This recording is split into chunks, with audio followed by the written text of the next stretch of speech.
আসসালামু আলাইকুম, স্বাগতম দুপুরের আবহাওয়ার বিশেষ আপডেটে। এখন সময় দুপুর, বাংলাদেশের আকাশ জুড়ে মেঘের আনাগোনা লক্ষ্য করা যাচ্ছে। ঢাকার তাপমাত্রা রয়েছে প্রায় 29 থেকে 30 ডিগ্রি সেলসিয়াসের মধ্যে। কিছু এলাকায় গরম অনুভূত হলেও হঠাৎ দমকা হাওয়া এবং বৃষ্টির সম্ভাবনা রয়েছে। ঢাকা ও আশেপাশের অঞ্চলে দুপুর 1টা থেকে বিকেল 4টার মধ্যে হালকা থেকে মাঝারি বৃষ্টি হতে পারে। বিশেষ করে উত্তর ও দক্ষিণ ঢাকার কিছু এলাকায় বজ্রপাতের সঙ্গে ঝড়ো হাওয়া বয়ে যেতে পারে। এজন্য যারা বাইরের কাজে বের হবেন তাদেরকে সাবধানে থাকার পরামর্শ দেয়া হচ্ছে।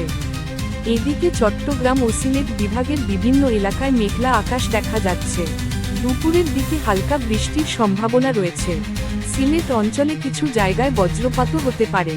নদী তীরবর্তী এলাকায় বসবাসকারী মানুষদের জন্য সতর্কবার্তা রয়েছে, কারণ নদীর পানি কিছুটা বৃদ্ধি পেতে পারে।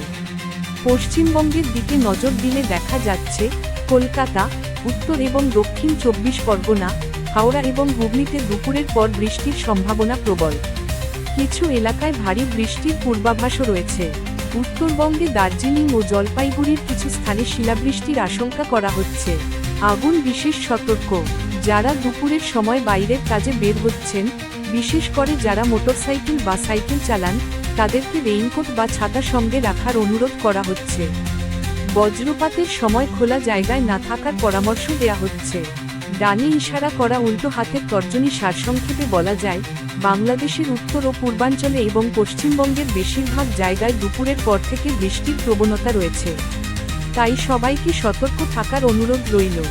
আপডেট পেতে আমাদের চ্যানেলটি সাবস্ক্রাইব করুন এবং পাশে থাকা বেল আইকনটি চাপুন। সবাইকে ধন্যবাদ। আল্লাহ